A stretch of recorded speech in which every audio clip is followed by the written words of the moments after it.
Hey,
Venus.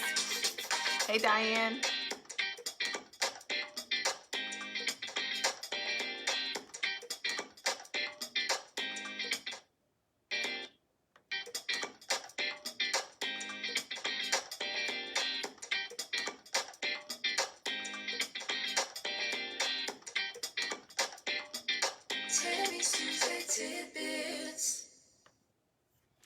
Good evening, everyone. How are you? Welcome to Tuesday Tidbits with the Diamond Diva.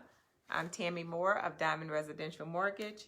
And on these lives, we talk about everything dealing with faith, food, fashion, finances, and fitness. And so tonight, I wanted to talk to you about a subject that it took me a minute to even talk about it, but God pricked my heart, so I just wanted to make sure my computer was muted because I'm looking at your comments over here. So if you see me looking, I'm looking at your comments. But I just wanted to say hello to everybody. Hopefully you're all safe at home. Venus, again, my condolences on the loss of your mother. I did see on Facebook that you guys had the service, so we're still praying for your family. Thank you for joining us tonight. I would like to ask you all to pray for my praise dance sister, Valerie Harris. She lost her mom today, so we'll be keeping her up in prayer. And hopefully you guys are safe at home and, adjusting to the new normal and adapting to change, as we talked about last. And so today I wanted to, I call this my Panama Jack look. Today I am featuring Charm by Shay, owned by Sharonda Logan, and she made this t-shirt for me and this charm bracelet. I'll read to you what my t-shirt says. It says, boss, a woman who prays, slays, makes her own money, minds her own business, does her best, and trusts God for the rest. And so the t-shirt says the same thing as a charm bracelet. So thank you. I love this setup. I love t-shirts, for those of you who don't know, and I love t-shirts that have something meaningful on them. And so every week I try to feature a small a Black-owned business or a boutique on these Tuesday Tidbits. So just wanted to say hi to everybody. And tonight is going to be a little different, maybe not different than what I normally do. But if you've seen my topic tonight is, do you have a poverty mindset? And thank you, Venus. Hey, Monica, do you have a poverty mindset? And I know when when you say poverty mindset, the first thing that your mind goes to is being poor.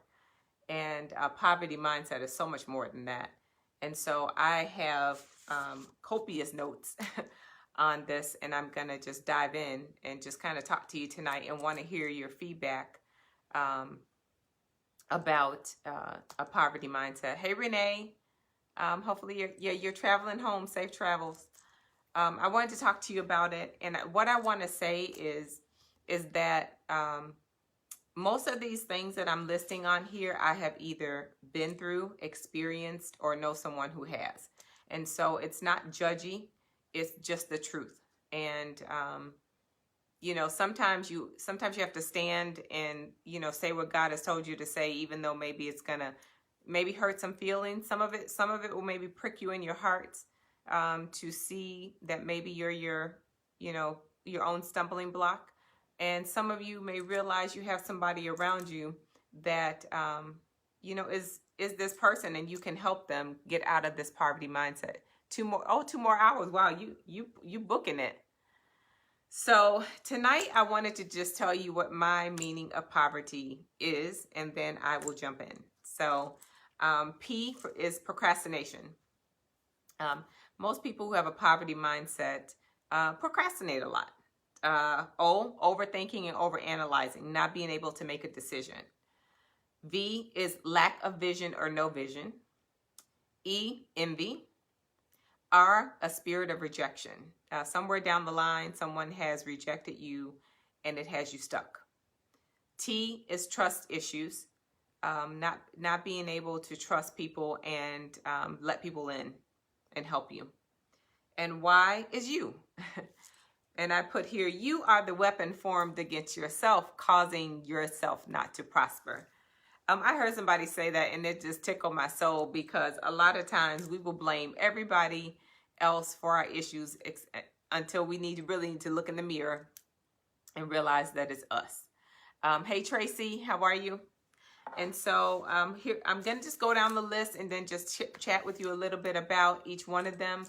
But if you have a poverty mindset, my poverty mindset, when I realized I had it, came from growing up poor and never wanting to be poor again. And so instead of, I was like the parable where you bury the talent instead of trying to make more. I just was, scared that the little money that I had, I would lose it. And so that's one aspect of a poverty mindset. So one of them, my first thing I have is poverty mindset is not just about money. Hey, Keisha Pooh. Poverty mindset is not just about money, but that is the most of it. It's a spirit of laziness and procrastination.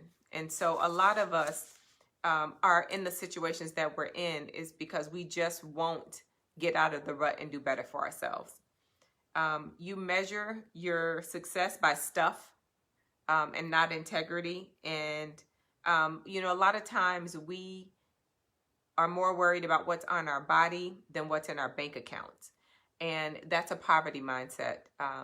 You're not fully invested into the future. You're just worried about the right now. And that's why a lot of us have a poverty mindset and are stuck. Because we're just instant microwave society now, not planning for the future. You're not working towards becoming debt free. You're replacing debt. Hey, Shauna, I have your shirt on. Every time you get rid of a debt, you replace it with a debt. That's a poverty mindset. And I implore each of you now, especially in these uncertain times, to think about what you're spending your money on. A lot of things that I'm always mindful of my money, but there's a lot. I've been saying for the last month and a half, I'm just going to move a little different now.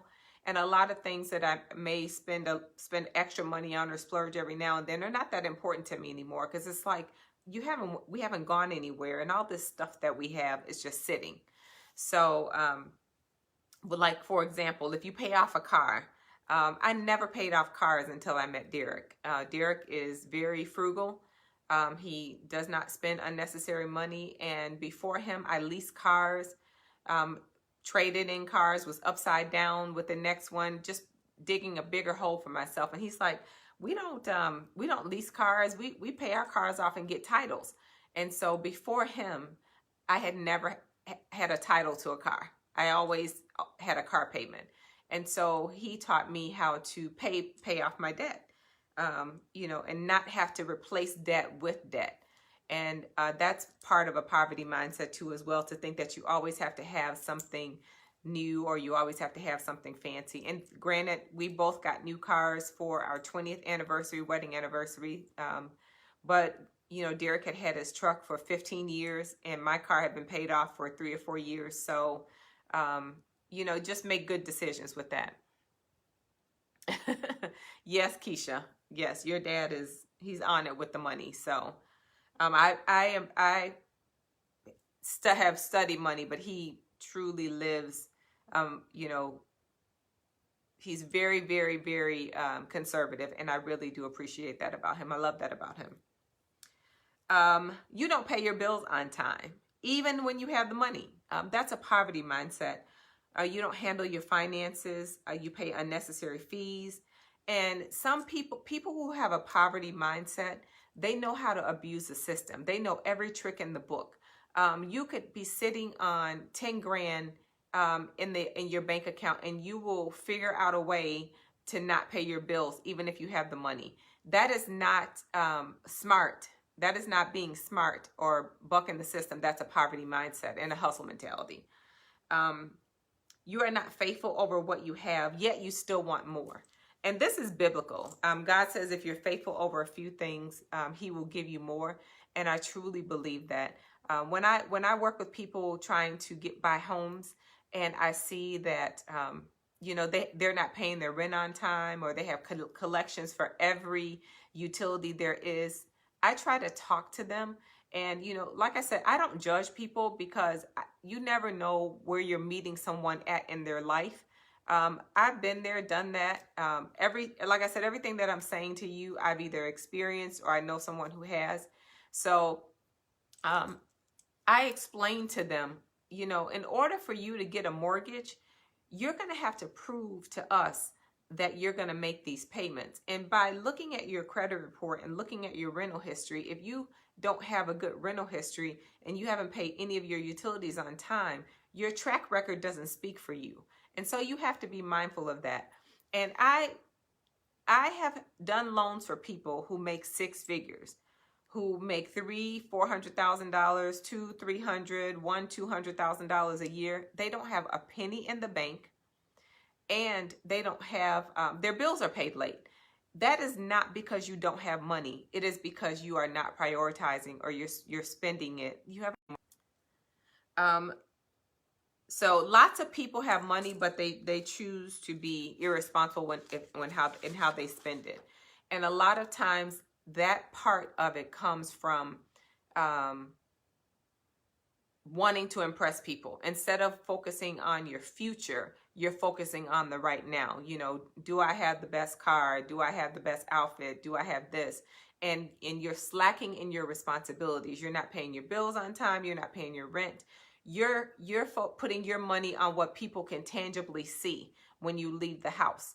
And that is not securing the bag. That's not securing your financial future.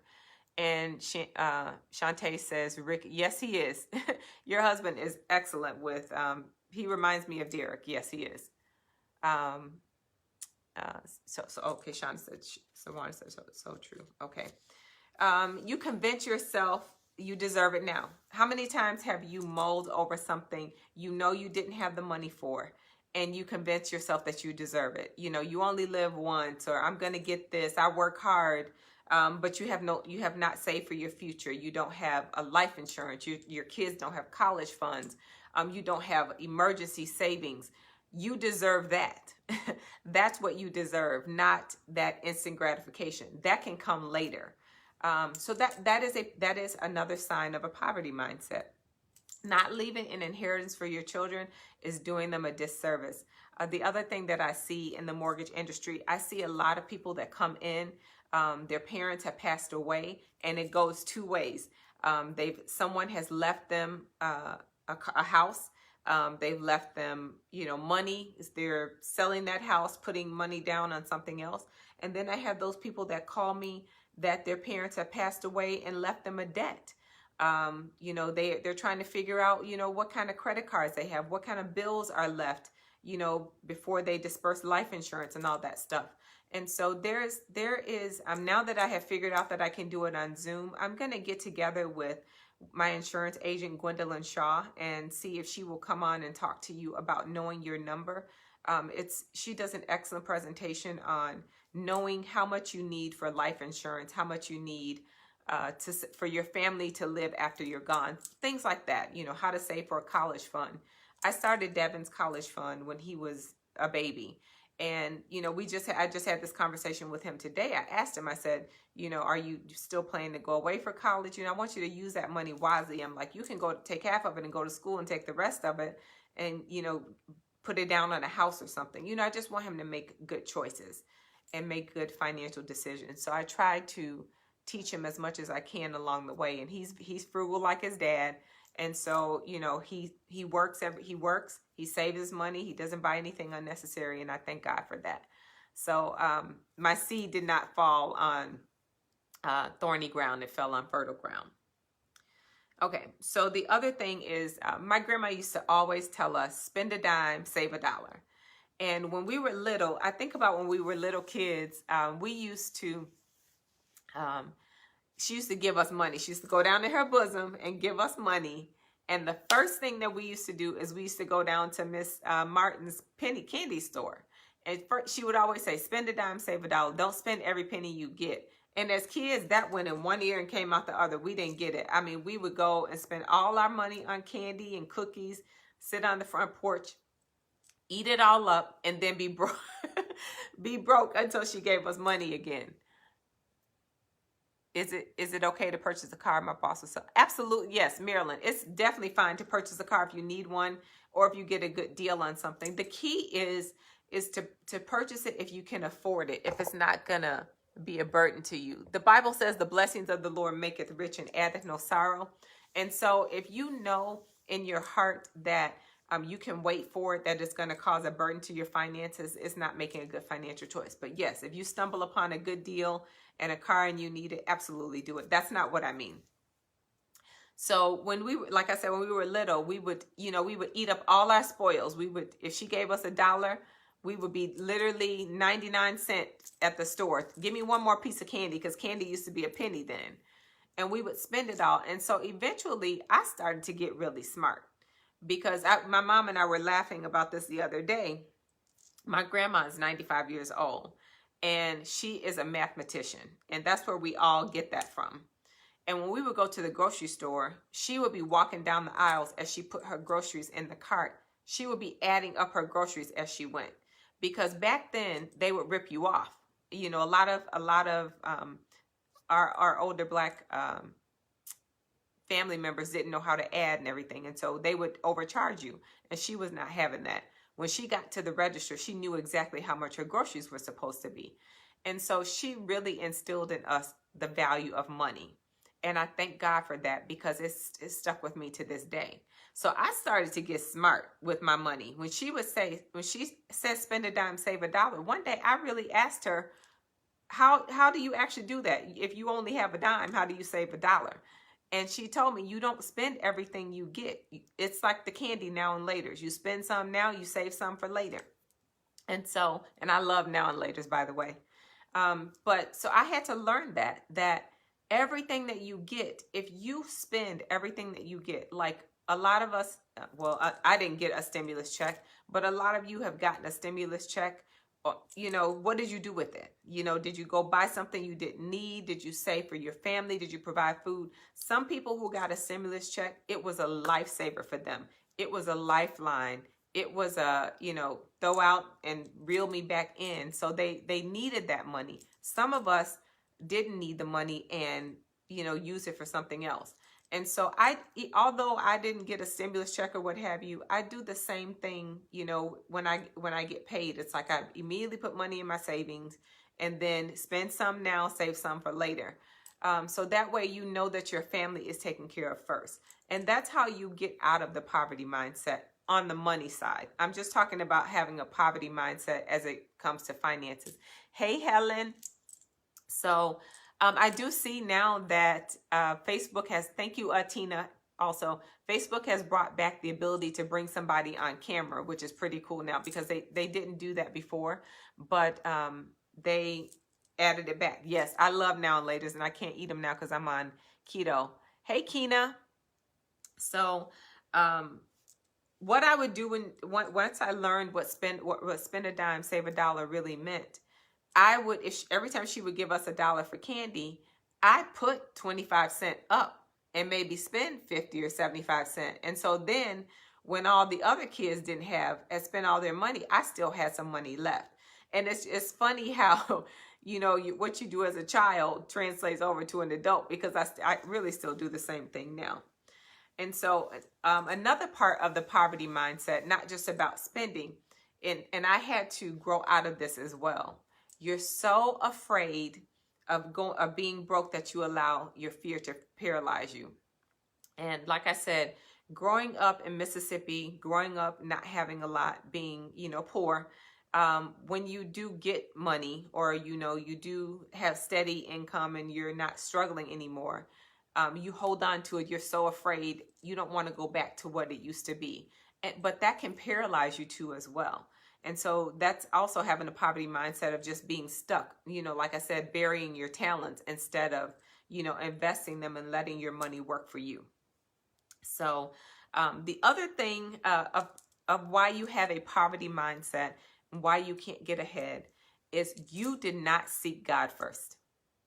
Matthew 6:3 says, seek ye first the kingdom of God and his righteousness, and all these things shall be added unto you. You got ahead of God, point blank, period. You didn't wait for God. You didn't wait for him to order your steps. You got ahead of him. And so you have a poverty mindset because your money is sifting through your hands like sand. And so if you are not giving, and I'm going to talk about that later, with your, it's all me, and all you, literally like sands of the hourglass, your money sifts through you. It goes straight through your hands. And that's another reason.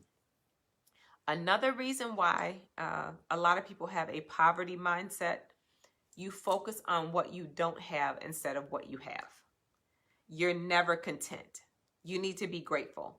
And in this time now, if we have not learned anything else, we should all be grateful for whatever our circumstances are at this point, whether we've been infected with the virus, whether we know someone who has, whether we lost our jobs, whether we are able to work from home.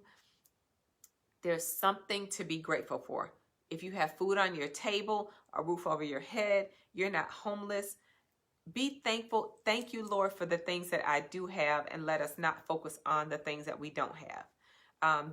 There's always going to be, hey, Carlotta, there's always going to be the haves and the have-nots. And when you have to make sure you help the have-nots. And when you have not, a lot of us know what it feels like to have not. And so another reason why people with a poverty mindset are never satisfied. They're never grateful. They're always complaining. They're always saying what somebody else has and they don't. So another reason why you have a poverty mindset is you lack vision. That was one of my things in the beginning, V. All of your visions revolve around money and nothing else. I have seen people, all they post about is God is good when they get money. God is good when they're doing this. God is good. But if you have good health, if you have a great relationship, if you have a great relationship with God, if you have great relationships with your children, if you have, health and strength, if you have a job, if you have a car to drive, that's a blessing. And sorry, my camera went out. But even Solomon, the wisest man, when he asked God for wisdom. He didn't ask him for all the money in the world, because if you have a good mind and some good ideas, the money will come. There's a lot of people that are witnesses to that. So your vision should be an overall vision. What do you want for your life? What do you want for your health? What do you want for your relationships? What do you want for your future? And it should not all revolve around money. Like it should be other things. And so if your vision, if you only feel validated or successful when it comes to money, you need to broaden your horizon. And that's a poverty mindset. Another poverty mindset is laziness. You do just enough to get by. You never want to get ahead. All you care about is right now. I know a lot of people that have so much knowledge and skills and talent. They're just plain old lazy. They just don't want to work. they don't want to work for what they want. And if it doesn't come right now, they're not in it for the long haul. It is not that God has not given you the skill. It is not that he is not giving you the talent. You just don't want to work for it. Point blank, period. There are people out here that are way less smarter than you are, but they're going to outwork you all the time. My trainer did a video a couple of weeks ago, and he said, he was on the football team at Waukegan High School. And he said he can think of a lot of people that had more talent than him, but he cannot think of one person that outworked him. And when you have a strong, work ethic, you can conquer the moon. And people see that. People around you at work, at home, see your determination, and it catapults you to the front of the line. When there's people who complain and there's people who do. You have the people that sit back and won't do one thing and will complain about what everybody else is doing, but won't bust a grape, as we say. And then you have those that are doers. They're just going to jump in and make it happen. And so that is a person who just sits back and complains all the time and never does anything. That's a poverty mindset. But a person that's going to jump in, that's a mindset that's a wealthy mindset. And I'm not just talking about money. Another sign of a poverty mindset, I have a lot of these tonight, I'm sorry. You take 2 steps forward and 1 step back. And I'm gonna compare this to me. Okay, so when you're on a healthy weight, let's say journey, like I do keto. Everybody knows I do keto, and that first week of keto, you're gonna lose a lot of weight because it's water. So you might lose 7-8 pounds the first week. A lot of people fall off of keto because of that instant gratification, but everything that you do is a marathon and not a sprint. And so, you're never gonna, if keto was that easy, if you could just do it 2 weeks, everybody in the world would not have weight issues. And so, you go work out for a week, you're gung-ho, you're in it. You work out, you're at the gym every day, you're working out 2 times a week. And you get on the scale and you didn't lose any weight, and boom, you throw the whole diet and the workout schedule out the window. Believe it or not, that is a poverty mindset. And when I say poverty, I'm not speaking of poor. I'm speaking of lack of will and determination, because you're settling. You're not going out and getting what you want, and you're accepting the status quo. So anybody that knows that has been on a diet or weight loss journey, losing the weight is easy. Keeping it off is the hard part. And so that's where that determination comes in, to persevere and push on. That's where that stepping above, thinking like a wealthy person. A wealthy person doesn't just want to make money this year. A wealthy person wants to set themselves up for life. And that should be the same with your health. You shouldn't just want to lose weight for a diet or an occasion or to fit in a dress, which I do sometimes. I'm being honest. That's why I'm talking about me. You should want to be healthy for life. We've learned during this virus that the virus is affecting people different based on the status of your health. I know people that have had the virus and they were fine. They would just quarantine themselves. They didn't get sick at all. But then I know people that ended up having to be on a ventilator because of their health. So those are all poverty mindsets. And so another poverty mindset is pure D laziness. Like, for example, you will take out food in the morning to cook and get home and be too lazy to cook it and go out and eat and throw that food away. Now, in your mind, you would think a poverty mindset would be somebody who, doesn't have a lot of money, doesn't have a lot of food, and, is very careful about everything. A poverty mindset is laziness. Instead of you going home and going ahead and finishing what you started, and cooking that meal, you waste money twice. You threw the food away, or you put it in the refrigerator until it wasn't any good anymore, and then you went out and spent money on food simply because you were lazy or lack of planning. Another mindset. And so that's I'm just trying to get you to think of poverty as a different way, because a lot of people think the minute that they see poverty, they assume that you're poor, homeless, scraggly, or whatever. But no, you can be wealthy. You can be a boss. You can be a business owner and have a poverty mindset. Carlotta said, that's me, too lazy to cook. And then another, sign of a poverty mindset is you hate others because they're not lazy and they work to accomplish things you don't.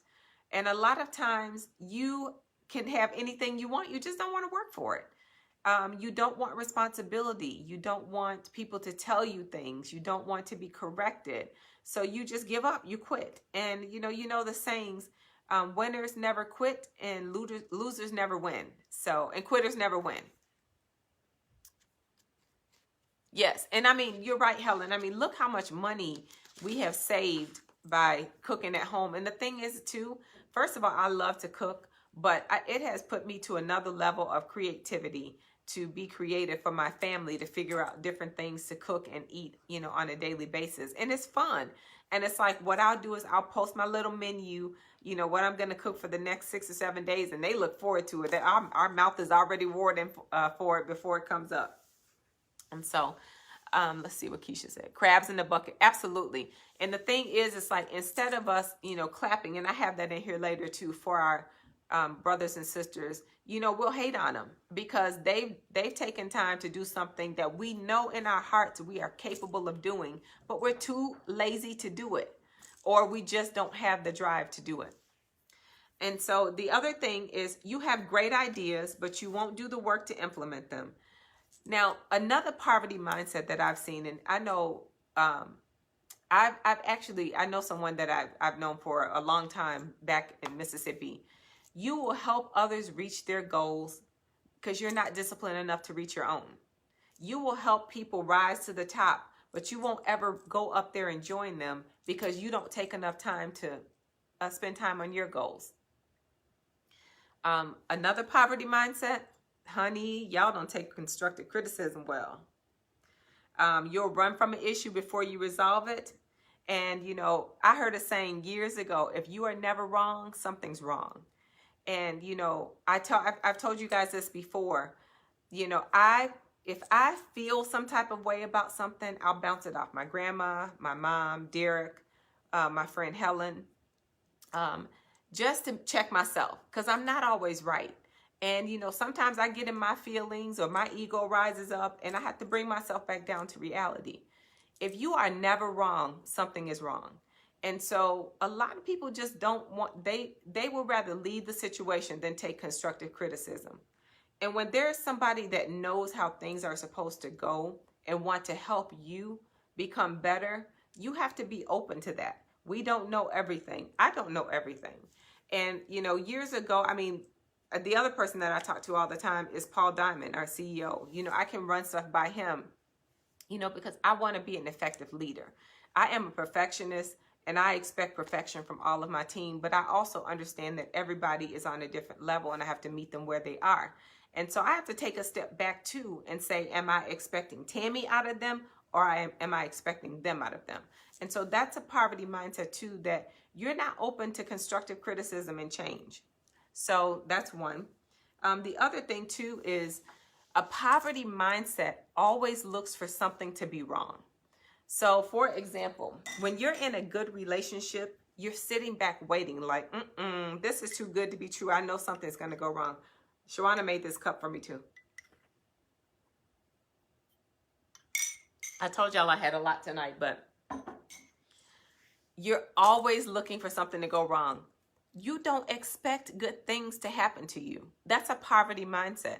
If you look around you and things are going so well that you sit back and say, things are going good, I wonder what's going to happen now. Stop thinking like that. Stop thinking like that, because whatever you're going to go through, God is going to allow it to happen and he's going to bring you through it. Let's see what Helen, okay. I saw that what Helen said. But that is a mindset that you have a good husband, or you have a good man, or you have a good fiance, and you're constantly looking over, judging them for something someone else did. You haven't opened your mind to happiness. You haven't opened your mind to a good relationship. You blame others for your shortcomings. You never look at yourself. I think I just said that. You quit everything. You never finish. There's some people that just never finish. They're not finishers. The Bible tells you that if God starts something in you, if he started, he's going to complete it. And so you have to have that same mindset. I'm the treasurer at my church. Many days, I'm criticized. I want to quit. And I had my mentor, Deacon DeWitt Williams. He told me, he goes, if you quit every time people say something to you, you'll be quitting a lot. And he was right. On my job, I have good days, I have bad days, but I'm not gonna quit. I'm not gonna give up, because this is my calling. Your marriage, you keep it going. Every marriage is, this is my second marriage. My first marriage didn't work. It wasn't meant to be. It wasn't supposed to be. But I realized that and moved on. But it's certain things that that if you had seen it through, you would have been leaps and bounds ahead of everybody. And I always tell this story as a poverty mindset too, for a poverty mindset, is that I had the idea for Charming Charlie's about 10 years before Charming Charlie's was created. I bought the domain. It was going to be called Matchy Matchy. I don't know if that name would have went or not, but I had that idea completely, like the whole setup, to have each section with all the different colors, the hats, the shoes, the purse, the jewelry. I had that idea because I love accessories, but I never followed through with it. Charming Charlie's has made millions and went bankrupt, and I never implemented my idea. And so sometimes if you sit back on your dream, somebody else is going to take it and run with it, So the other thing of a poverty mindset is, honey, you think you have arrived. When you think you have arrived, you're here and somebody else is there, God can't use you. He cannot use you. And so you have to maintain a spirit of humility and gratefulness. And so, you see people, and sometimes we take misconstrued confidence for arrogance. Some people are just confident in their abilities and they're not arrogant, but there are some people who think that they have arrived, and in God's eyes, you've never arrived. Another poverty mindset, and some of these are out of order, but so you try to buy your children instead of giving them love and attention, especially when you grew up poor.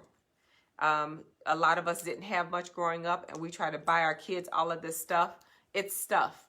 I remember when Devin was smaller, the little Air Jordans were like $60 and they didn't fit next week. Immediately I was like, no. This is not a good, wise decision, because their feet are growing daily. And it's okay to have the cute little shoes, but they don't need 20 pair of baby Air Jordans. I mean, if they have one pair of Air Jordans, fine. But you know what? You get my point. And they don't need 20 pair of baby Air Jordans and they have no college fund. I mean, or they have no life insurance. That's crazy. You are spiritually bankrupt. A poverty mindset is you are poor in spirit. And that is where you do not have a prayer life. You're not studying. You're not seeking God. And when you are spiritually bankrupt, everything around you seems hopeless. Everything around you seems like an attack. Everything around you seems like a problem. And so, this is the perfect time for us to rebuild our relationship with God. And, we're battling spiritual warfare right now, so everything that is happening now is an attack on the church, and all these things. So if you are spiritually bankrupt, it's time for you to replenish that account. You're good at a lot of, don't put God on the shelf. That was the other thing that I had. Don't put him on the shelf for when you need him and then pull him off. Put him on the shelf when you don't need him, when everything's going well, and then take him down when it's not. You're good at a lot of things, but master of none. You know how people say you're a jack of all trades? It's like I dabble in a lot of things. I know how to do things, but I am a master of a few things. Mortgages is my calling. So public speaking and helping people with their credit. All the other stuff is just I'm an amateur at. I put my kids in Walmart we could afford, and they look good and clean. That's right, Helen. I never spend a lot of Devin, and I think that's why Devin is the way he is right now. And my mom did the same thing with us. We always look good. Our clothes were always clean. We always were dressed nice. Y'all see my picture. I was always coordinated, and she did not have to go and, rob Peter to pay Paul to do it. What you do with your children when you do that is you raise the bar so high that where do they go from here? It's like when I see, you know, you buy your child a BMW for their first car, and you're struggling. You're getting assistance or something or whatever. I'm just using it as an example. I don't know this to be true, but you're renting. You don't own a home. What are you teaching them? You're teaching them to put their wants above what the family needs. And, you know, although spending all that money on clothes and shoes, like, for example, I was watching the news today and I'm like, there's a lot of homes that don't have the computer equipment. I saw that one family had one computer for 6 children in the house. And, you know, I was thinking to myself, I'm like, I wonder how much they have in clothes and shoes there, how much they have in furniture and purses and unnecessary stuff, because their computers are all in their closet. And so that's really sad when it comes down to when your children actually need something, you can't provide for them because you spent foolishly. You spent money on things that you should not have spent money on. And so they look just fine. They don't know. Children don't know the difference. We teach them the difference. We teach them the name brands and all that stuff. And you have to teach them to be confident in themselves and not try to put on airs, because that carries over into adulthood. And that's that poverty mindset that you feel like you need to be, you know, name brand or labeled down to be worth something. Clothes don't make you, you make clothes.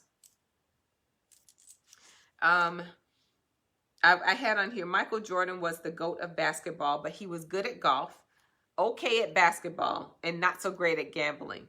But he will always be remembered for his skills on the court. You'll always be remembered for what your calling was. And so that's why I said just master what you were called to do. The other thing is just do it. Speaking of Nike, just do it. Stop waiting for someone to do it for you. People with the wealth mindset make things happen. They do not wait for someone to do it for them. And I've heard people say all the time, oh, I would have done this, but she did this, or, you know, he stopped me, or they was tripping on my job, or, you know, I went here and they didn't want to give me no car. Well, they didn't want to give you no car because your credit was bad. So, you know, if you went in there with the right credentials, credit, and down payment, you would have walked out with a car.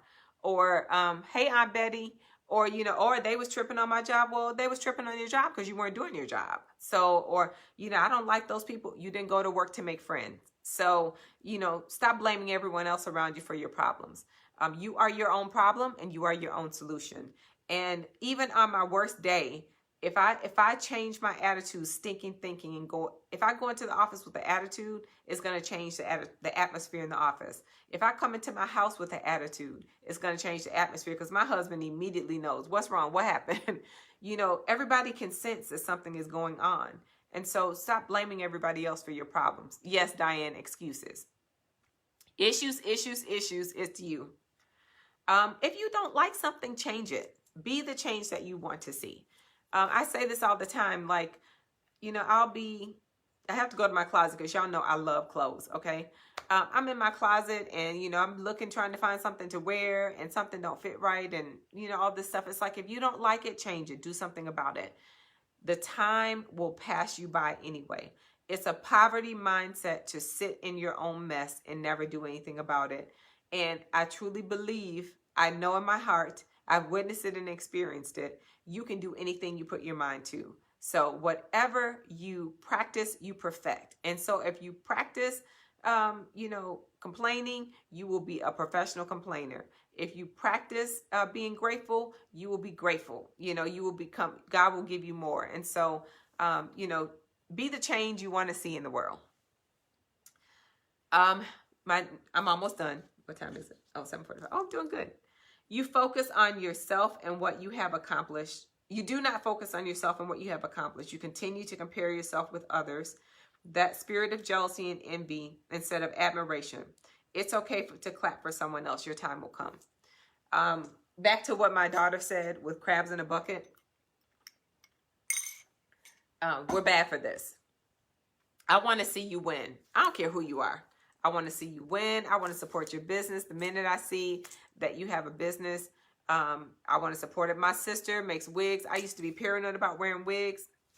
But when I went natural and I cut my hair off, I did the big chop, I went right into a wig. And so ever since then, I've gotten over that phobia. And so I try to support everybody's business. But unfortunately, everybody doesn't support me. And, you know, a lot of people think, you know, I don't know what y'all think about me, but, you know, I love what I do and I cannot be in business without you. And so I appreciate everyone's business. And I hear people say, oh, I thought you were too busy, or I didn't think you did that anymore. Or people will say, oh, well, she got enough loans. No, I want all the loans that are available to me. Just like a car salesman wants to sell all the cars, you would never say, oh, he sold enough cars already for the month. I'll tell you this story. Last month, right when we went on quarantine, I think we were on lockdown for, safe at home, I'm going to say lockdown for a week. I went to Jewel. I was telling my husband this. I don't know if I told you guys this or not, but if it's worth telling again. If you are around negative people, you start. Yes. Okay, before I tell the story, Helen, you are absolutely right. Just like they say, you're either going to soar with the eagles or you're going to be in the barnyard with the chickens. And eventually, you can tell a lot about your circle. Because if you have 4 negative friends, you are eventually going to become the 5th negative person. And that is a truth. So your circle and who you surround yourself with is so important. Thank you, Helen, for your friendship too. So this is what I wanted to tell you guys. So I was at Jewel, you know, minding my own little business. I had cooked dinner and I needed some more cheese. I was making tetrazzini. I needed some more cheese. And so I got in the car. I hadn't been out of the house. No, we had been in quarantine for almost a month. And I hadn't been out. So I'm like, okay, I'm going to put my mask on and go to Jewel. So I go to Jewel and I'm in my car getting ready to come home. And a lady pulls up beside me. And she, you know, taps for me to roll down my window. Now, by this time, I had taken my mask off. So I'm already like paranoid. Like, what do you... I knew exactly who she was. She attended one of my seminars. I worked with her and her husband to repair their credit. Okay. So when they came to me, their credit was not so good. I worked with them to repair their credit. And she goes, you're the mortgage lady, right? And I said, yes. And she goes, I wanted to tell you, we bought a house. And my face was like, she goes, yeah, right around the corner. Thank you so much for your help. And I looked at her, and I'm going to tell y'all, I'm human. My feelings were so hurt immediately. It immediately ruined my day. I thought to myself, why do I do what I do? Like, I repair people's credit for free. I never charge. And sometimes people take it for granted that, you know, this is not something that I have to do. I do it as a service. I always have. Because I want to see my people do better. But every time I repair somebody's credit, I don't care how many times it happens, and they go buy a house with someone else, it breaks my heart. Because I always think, it's almost like when you have I saw this on Insecure the other day. When you have a not so good man, and you help him get a job and all this stuff, and then he goes off, you know, or he dogged you out and then he goes off and he's with somebody else. Or you had a good friend and they weren't a good friend to you, but they the besties with somebody else. Anyway, that might not be a good analogy, but I asked her, I said, why didn't you come back to me? And she goes, I don't know. She goes, well, you know, the house was just in my husband's name. And I said, mm-hmm. She said, well, the realtor wanted us to work with their lender. No matter how many times that happens, I'm just telling y'all for the record, I'm human. And my feelings were crushed because I am in business. This is what I do. And so, you know, I don't know what people think of me or what they assume, like, oh, she got enough loans. No, there's never enough loans. This is what I do. I am the mortgage lady. I am the mortgage lady who happens to love clothes and love fashion and love accessories. But my calling is to be an influencer, to be a motivator, and to help people reach their dreams. So anyway, I just wanted to say that. Yeah, people will use you. People will get free advice and go pay someone else. And trust me, I do not mind helping you clean up your credit for free, because I feel like that is what I'm supposed to do, because when I do that, it's a part of my calling. It's a part of what God has blessed me to do, and you're better for it. You can walk in a car dealership and get a better interest rate. You can go into a bank and get a personal loan. Then I've done my job, but it still hurts. I'm human. It hurts. I said it. Okay, move on. The other thing that's a poverty mindset is that you live for applause and approval. You get depressed when you don't get it. You need to be confident in yourself and don't need others to validate you. It's okay to take the road less traveled. Know that you know that you know. If no one else says thank you, if no one else says you did a great job, if no one else pats you on the back, if no one else likes your post, if God is pleased, that is all that matters. If God is pleased with what you are doing, that is all that matters. A poverty mindset is you're too busy looking for applause instead of focusing on the big picture. The other thing is you should want to be an inspiration, and you should want to be influential, and you should want to be leading people somewhere. People who don't have a broad mindset of trying to bring others up. I heard a preacher say years ago, be careful who you follow and make sure they're actually leading you somewhere, because they could be leading you in a closet. A lot of times you guys see people on, Facebook, and you see all these Facebook preachers and you see people saying stuff. Be mindful. Try the Spirit by the Spirit. Be mindful of who you are following and make sure they are not leading you into a closet. And, I want to be, I don't want to necessarily those people have left an impact on me. They're an inspiration to me. And so I want to be that. I don't want to be popular, because what happens is, just like how I watched on The Last Dance with Michael Jordan, those same people that put you up on that pedestal will knock you right back down. It's just like Michael Jordan. They praised him, they loved him, but the minute they had some dirt on him, it didn't matter anymore. And so he had to battle that daily. He had to battle, being popular but not being liked. So you're only as good as what you do for people. So yes, Jay, having a spirit of discernment, you have to know who's riding with you and who's tagging, who's dragging with you, who's just holding on to your coattails for the ride. There's some people that are right beside you, arm in arm, that are ride or dies with you. And then there's those others that you're carrying that have latched on and you're just dragging them along. You have to let go of that dead weight. That's a poverty mindset. All right, I'm almost done. What time is it? Okay, I'm doing good. The other thing that's a poverty mindset is that you don't stand for anything. You're afraid to say how you really feel. I wrote down here, your thoughts are constipated because you don't release it. Now, I'm gonna get a little graphic maybe. Have you ever been constipated and you can't go to the bathroom? It's a miserable feeling. Some of us are afraid to speak up. Sometimes you have to have the unpopular opinion when you know it's right. When just like tonight, I mulled over saying this because I know that some people's toes I'm going to step on. Some of these things that I wrote down, I know exactly who it applies to. Some of them apply to me. But sometimes you have to stand for something or you'll fall for anything. Sometimes you have to have the difficult conversations, or your mind and your body and your thoughts and your heart will become constipated. It will become constipated because God has put so much in you, but you're so afraid to let it out. And I had to learn that too. Like I told you, I have had Tuesday Tidbits. God told me to do Tuesday Tidbits a couple of years ago, but I was worried about what everybody was going to think, or, if they would watch, if they would tune in. And now it's like, I'm comfortable doing it because he gives me something to say. So I know that it's of him. But if you don't stand for something, you will fall for anything. And stop letting your mind, thoughts, and heart be constipated. Release it. Release it. Do exactly what God told you to do. Another poverty mindset is you never help others. You're selfish. Every one of us knows somebody it's all about them. They're all for themselves.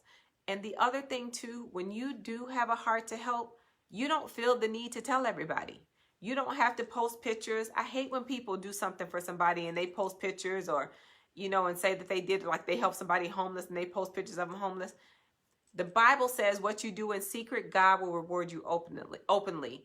And a lot of people with the poverty mindset, they are too busy holding on to what they have because they're scared they're not going to get it again.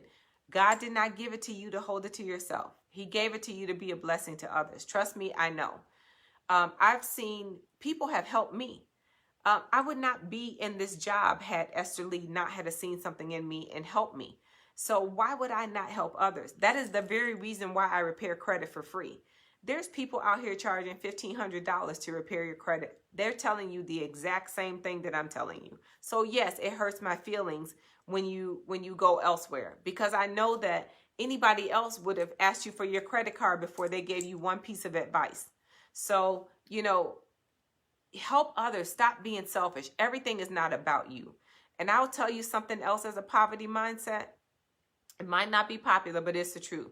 If all you talk about is money, all you talk about is money, get that money, let me get you, you probably don't have as much as you say you do. Because people with a wealth mindset, they move a little different. They don't expose everything to you and let you know everything they have. They move in silence. So if you always see somebody always, everything's about money, money, money, money, money. Like I told you, Solomon asked for wisdom. He asked for, because if you got a good mind, money will come. All of those things will fall into place. Businesses will open.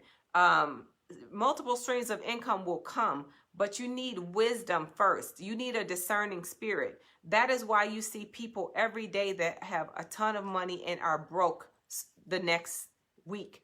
That is why you see people that make six figures that don't have a dime in the bank. That is why you see people with businesses that are not good stewards over it, that are robbing Peter to pay Paul. It's posting about money. They probably don't have as much as they say they do. Just a little tip. The other poverty mindset, you don't think the rules apply to you. And I'm going to use that right now with social distancing. All of these people out here are crazy. They don't think the rules apply to them until it hits home. That is a poverty mindset. Oh yeah, I can spend all my money. Yeah, I'm going to have a job next week, or I'm going to have this, or yeah, that, they'll give me another car. I can pay my payments late. That's a poverty mindset. Yeah, I don't have to go in the store and wear a mask. I'm not going to get the virus. I'm young. I'm healthy. That is a poverty mind. And I'm not talking about money. That is a lack of making sound decisions. You don't think things apply to you until they hit home.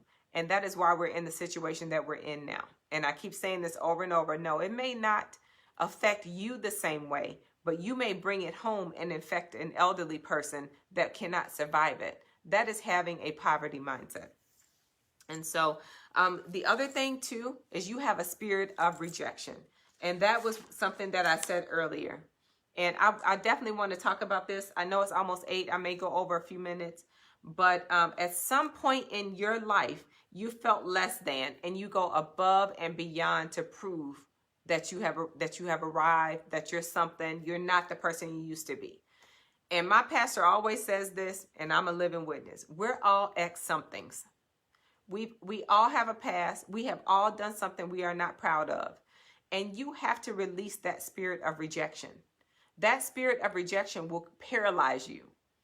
And having you thinking you have to impress others, say, I'm going to show them I'm not the Tammy from Vicksburg. I'm exactly the Tammy from Vicksburg. I'm the same Tammy that grew up on Letitia Street and Locust Street. I'm that same chick. Same one. Didn't change one thing about me except for I've matured. I have a discerning spirit. I found the Lord. I'm moving a little different. But everybody is an ex something. And so if somebody rejected you years ago, let it go. You have a spirit of rejection that you don't have anything to prove to anybody but God. And so it's a heart condition. As long as you know in your heart that you mean well, you're doing what you say, you have integrity. Hey, Nene, hey, cousin. That's all that matters. You are never going to please everyone at the same time. Not last week, this weekend, I had somebody say something to me about something that I was doing. And again, like I said, I'm human. My feelings hurt. My feelings were hurt. But you know what I said? There are going to be people that sit back and complain, and there are going to be people that are doers. I'm a doer. I could be sitting in a room. I'm going to ask you if you need help. If you're cooking, I'm going to ask you, can I help you? I'm not going to sit back. I'm going to wash the dishes or something. That's how I was raised. That's how my mama raised me. And so there are doers and there are takers. And so if you are a taker, you're always going to sit back and just find something wrong with everything that everyone else is doing. So that you cannot have a spirit of rejection on you. You got to let that thing go. You have to say, okay, those people said, like, I can give you a perfect example. Well, they said I wasn't going to be nothing. I'm going to show them that I got my own business, or I'm doing this. Girl, they still don't think nothing about you. Those people are still going to find a reason to hate on you. Those not your people. Focus on the people that love and care about you and support you. Those not your people. So for those of you that have a spirit of rejection on you, pray and ask God to release that thing from you. All right. The next thing that I have is trying to prove you're something you're not. Just be you. I can be me all day, 24/7. I'm just a poor imitation of everyone else. And so I just have to be Tammy. I can't be anyone else. And so if Tammy makes you uncomfortable, okay, you're going to have to be okay with it, because I live with me 24/7. I'm okay with me. I'm not perfect. I make mistakes. I get sad. My feelings get hurt, and so I just have to be the best me I can be. I can't be concerned with whether you like me or not. I just have to. So that poverty mindset is to release a poverty mindset is to free yourself. Free yourself from the spirit of fear. Free yourself from the spirit of rejection. Free yourself from the spirit of being poor. Free yourself from the spirit of competition, jealousy, and envy. Release that poverty mindset so that you can open your mind to what God has for you. And we have nothing but time on our hands now. And so I encourage you to work on your spirit man, work on your financial future, work on things that are relevant. Don't work on irrelevant stuff. I've said this before, we're all on the same level playing field. All of us are stuck in the house. All of us, I got a closet full of clothes. I ain't going nowhere. I mean, I put on clothes Saturday. I was actually happy just to go outside. And so let this be a time of reset, of purging, of, just taking a look at yourself and move a little different in the world when we come out. When we're able to go back outside, don't be so focused on what you have on. Don't be so focused on, spending money on frivolous, crazy stuff. Focus on building a future. We don't know if a second wave of this virus is going to come and we're going to be on lockdown again. Get your coins together. Get your money together. If your money is not together now, this time, take this time to get it together. Get your mind right. Get your house together. Get your family together. Restore your relationships. Take time to work on what matters the most. Let me see what Monica said. Monica said, I'm glad I landed on your live feed. Thank you. Thank you. Oh, thank you, Monica. I know I had a lot to say tonight, but it was on my heart. I just wanted to share that with you. A poverty mindset is not just about money. It's about everything about you. And stop being constipated. Release it. And, stop being so... don't be the weapon formed against yourself, causing yourself not to prosper, because most of the time it's not everybody else, it's you. Issues, it's you. And so don't give up. Keep working. And I have to tell myself this because I am results oriented. I want to see results. And so I am now starting my 7 week straight keto. And, I haven't lost as much weight as I want to lose, but I can tell that my body is getting healthy. And I had to tell myself, I had to get myself out of the poverty mindset. Keep going, Tammy, keep going. It's a marathon. It's not a sprint. Your body is going to be healthy. If you do get the virus, you may not get sick, or just, look at all the other benefits. I had to talk to myself. I had to encourage myself. That's why I said a poverty mindset is not just about money. It's about not feeling that you're worthy of health, not feeling that you're worthy to be in good shape, not feeling that you're worthy to eat good food, not feeling that you're worthy to have money in the bank, to have a savings, to not spend every dime that you get. It's a mindset. So change your mind and change your life. And so that's all I have tonight. Hopefully you guys received what God gave me to say to you. I thank you for those of you that are on here. I want to say happy Mother's Day. to all the real mothers, and to the mothers that just gave birth. And this is what I want to say about that. Because I realized that everybody is not a mom. I watch a lot of documentaries and a lot of stories, and I see a lot of people that say, you know, my mother wasn't a mother to me, or she gave me up for adoption, or she was on drugs. You know, your mother brought you into this world. Your mother and father did exactly what God intended for them to do. They got you here. And so whatever God intended for you to be on this earth, your parents, the ones that gave birth to you, had to get you here to do it. Now, and I'm just going to speak on mothers and say happy Mother's Day to all the mothers, whether they were good mothers, bad mothers, wonderful mothers, virtuous women, on drugs, gave you up for adoptions. Bible says honor your mother and your father so your days may be long upon this earth. They're still your mama. So I love my mama to life. My mother is a good mother. My mother had me when she was 17. You know, at 17, you're just, you know, becoming an adult yourself. She worked 2 jobs. She worked hard for us. And so celebrate your moms on Mother's Day. I don't know how we're going to celebrate because we're quarantined, but we'll figure it out. But, you know, happy Mother's Day to all of you. I'm a mom. It's the best job on earth. I love my children. I love my grandbabies. I'm grandma, and, you know, just happy to have those titles. And sometimes no matter what we do in the world, that is the role that matters the most. You know, being, you know, present for your families. And for those of us, Venus, I just saw your name pop up. For those of us that are spending our first Mother's Day without our moms, I send out a special prayer to you, praying for you and your family as you embark upon a new normal.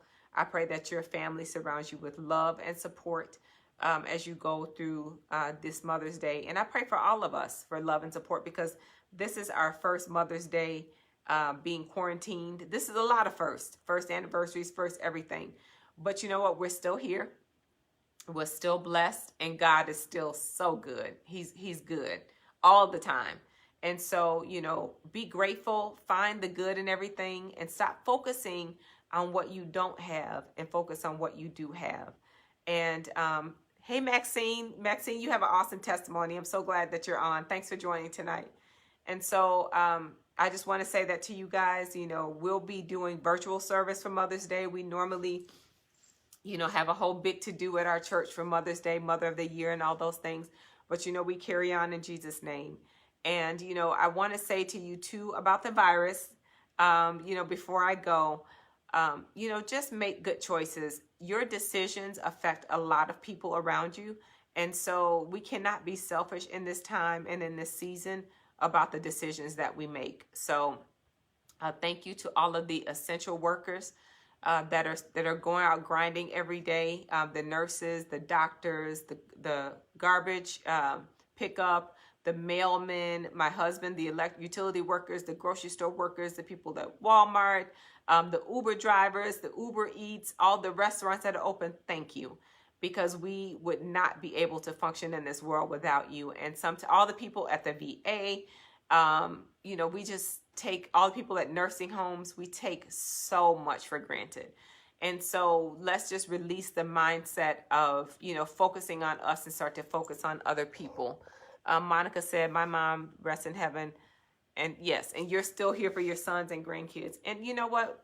Sometimes we have a perfect picture of what we think a mom should be. And my mother used to always tell me when I was growing up, she said, you won't understand until you become a mother. And she's right. You don't truly understand the sacrifice of a mother until you become one, because you get to the point where you're always there. Your children are always your babies. I don't care if they're 50, 60, 70, they're always your babies, and you will go to the ends of the earth for them. And so, you know, everybody does not have a real mom. Everybody does not have a loving mother in their life. But like I said, whatever God intended for you to be, your mother had to get you here to do it. And so with that, that's all I have for tonight. I thank you all for joining me. Thank you all for hearing my little rant about a poverty mindset. And, you know, thank you for letting me get all of my thoughts out. And hopefully God is pleased with what I have, because he was giving it to me so fast I couldn't type fast enough.